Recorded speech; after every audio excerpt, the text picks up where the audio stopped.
اس ماں پر ہے جس کی گود پہلی درسگاہ ہے۔ میری بہنیں اور بیٹیاں، جس کی گود پہلی درسگاہ ہے، آقا علیہ السلام نے پہلی درسگاہ جس جگہ کو بنایا ہے وہ آج کی بہن اور بیٹی سن لے، وہ اس کی گود ہے۔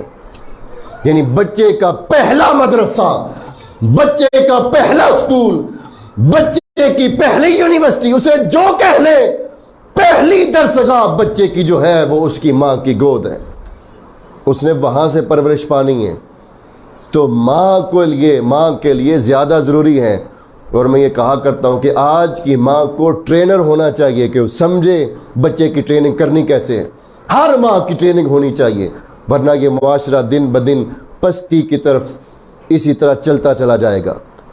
اب آقا علیہ السلام نے اپنے گھر والوں کی تربیت کیسے کی، بس یہ آخری بات۔ مجھے حکم ہے کہ 3 بجے میں نے ختم کرنا ہے، تو منٹ میرے پاس 4 رہ گئے ہیں۔ آقا علیہ السلام نے اپنے گھر والوں کی کس طرح تربیت کی۔ اب چونکہ وقت کا، میں تو صرف ایک ہی روایت پڑھوں گا۔ اب یہ جو صدقہ اور زکوٰۃ ہے، یہ حضور کی امت پر جائز ہے یا نہیں؟ بولیے، جائز ہے نا؟ یعنی جو غریب ہو، حقدار ہو، وہ صدقہ بھی کھا سکتا ہے، زکوٰۃ بھی کھا سکتا ہے، اس کے لیے جائز ہے۔ مگر قربان جائیں آقا آپ کی شان پر، ساری امت کے لیے صدقہ بھی جائز، زکوٰۃ بھی جائز۔ جب باری آتی ہے اپنے گھر والوں کی تو فرمایا 3 دن اے فاطمہ، اے سیدہ، تیرے شہزادے حسن و حسین، اے علی شیر خدا، سن لو، فاقے کاٹ لو، 3 دن بھوکے رہ لو۔ حسن و حسین کی 3 دن کی بھوک بھی برداشت ہے، پیاس بھی برداشت ہے، مگر صدقے کا لقمہ پیٹ میں جائے گے مجھے برداشت نہیں ہے۔ اپنی آل پر صدقہ بھی حرام کر دیا، زکوٰۃ بھی حرام کر دی۔ آقا کیوں، کس وجہ سے؟ فرمایا اس لیے صدقہ مال کی میل اور کچیل ہوتی ہے، یہ مال کو پاک کرتا ہے صدقہ، زکوٰۃ نکل کر مال کو پاک کرتی ہے۔ یہ مال کی میل اور کچیل ہے، یہ ان کے بطن میں کیسے جا سکتی ہے جن کے لیے آیت اتری ہو، انما یرید اللہ لیذہب عنکم الرجس اہل البیت ویطہرکم تطہیرا، جن کی طہارت میں آیتیں اتریں، یہ صدقہ اور زکوٰۃ ان کے پیٹ میں کیسے جا سکتا ہے؟ یعنی یہ حضور نے کس لیے کیا کہ چونکہ پتہ ہے حضور کو کہ میرے اس خانوادے نے بڑے منصب پہ جانا ہے، بڑے منصب پہ جانا ہے۔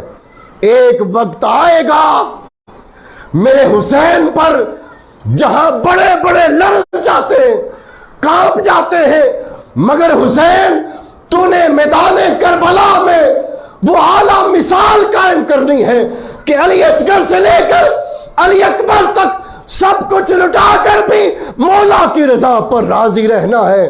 میرے آقا جانتے تھے اس نے بڑے منصب پر فائز ہونا ہے، اس لیے صدقہ اور زکوٰۃ ان کے بطن میں داخل نہیں ہو سکتا۔ حتیٰ کہ بخاری شریف کی حدیث ہے، امام حسن مجتبیٰ علیہ السلام ایک دن حضور کی بارگاہ میں کچھ کھجوریں آئیں، صدقے کی کھجوریں۔ اب یہ حدیث سنیے گا، صدقے کی کھجوریں آئیں، حضور کے سامنے ڈیر لگا ہوا تھا، مختلف جگہوں سے لوگ جب کھجور توڑتے تھے تو اس کا صدقہ، اس کا عشر نکال کر حضور کی بارگاہ میں لا کے رکھتے، ڈیر لگا ہوا ہے کھجوروں کا۔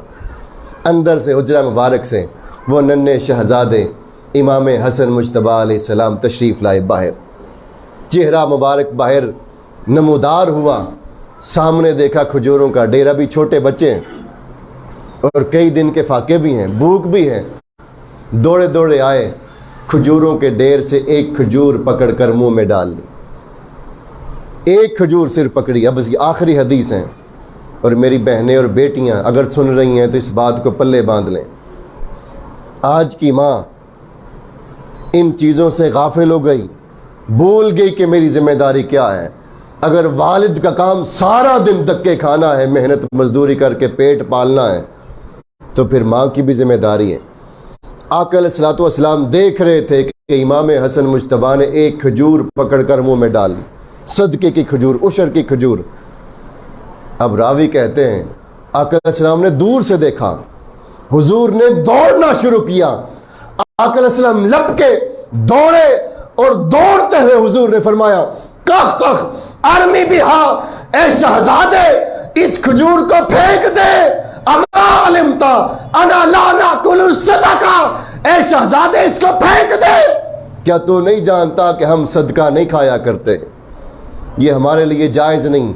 और रावी कहते हैं हुजूर ने आगे बढ़ के आपके मुंह मुबारक में उंगली डालकर खजूर यूं निकाल कर फेंक दी कि एक खजूर भी हलक से नीचे नहीं उतरने दी सदके की, क्योंकि मेरे आका को खबर है कि इन्होंने कल को बड़े मनसब पर फायज होना है। इसलिए आज ज़रूरी है, ये मैं फिर मुबारकबाद पेश करता हूँ, आपकी मजलिस उसी का एक ज़रिया है कि कू अनफुसकुम व अहलीकुम नारा। और अहलीकुम का मैंने बताया कि सिर्फ अपने घर वाले मुराद नहीं, आपके जितने ताल्लुक़दार हैं वो सारे आपके अहल में आते हैं। उन सब का ख्याल रखना ये हम सब की ज़िम्मेदारी है। तो इस अल्लाह करीम आपकी इस कोशिश को, इस काविश को अपनी बारगाह में शर्फ़ कबूलियत अता फ़रमाए। व आखिरु दावाना अल्हम्दुलिल्लाहि रब्बिल आलमीन।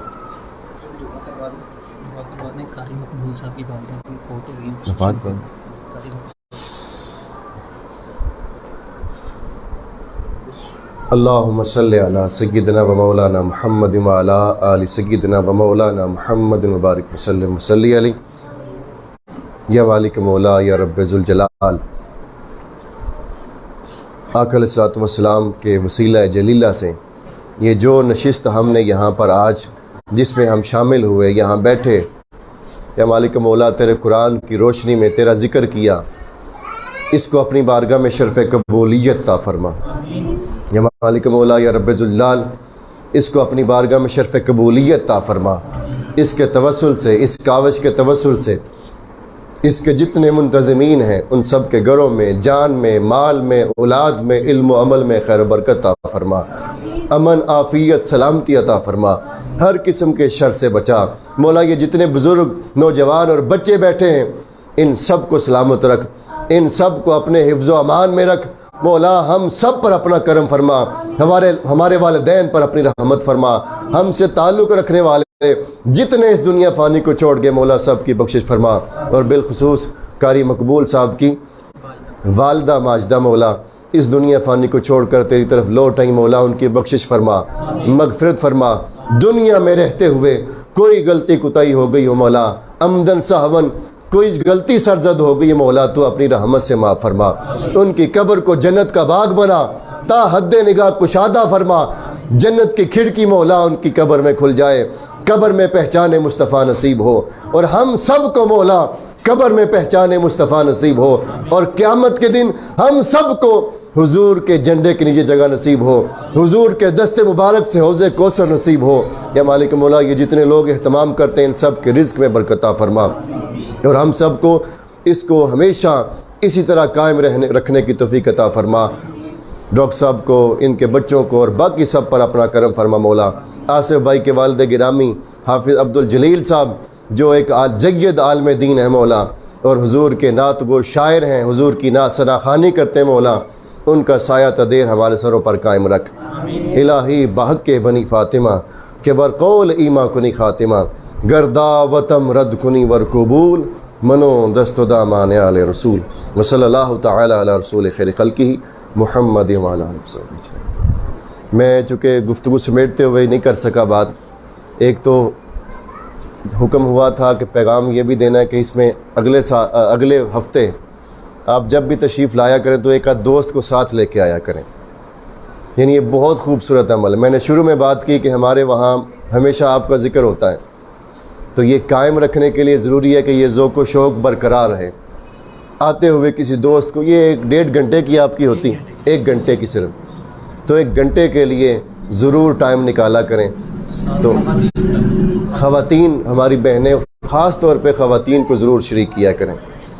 हमारी बहनों और बेटियों के लिए मौक़े नहीं है आज के दौर में इन मसाइल को और इन चीज़ों को सीखने और सुनने के, तो इसका ज़रूर एहतमाम किया करें कि ख़वातीन बहनों और बेटियों को भी शरीक किया करें, और ख़ुद भी साथ दोस्तों को लेके आया करें। और तहरीक मिनहाजुल कुरान के ये दोस्त जो मेहनत कर रहे हैं, ان کے ساتھ ہر طرح کا تعاون کریں. اللہ کریم آپ سب کو سلامت رکھے.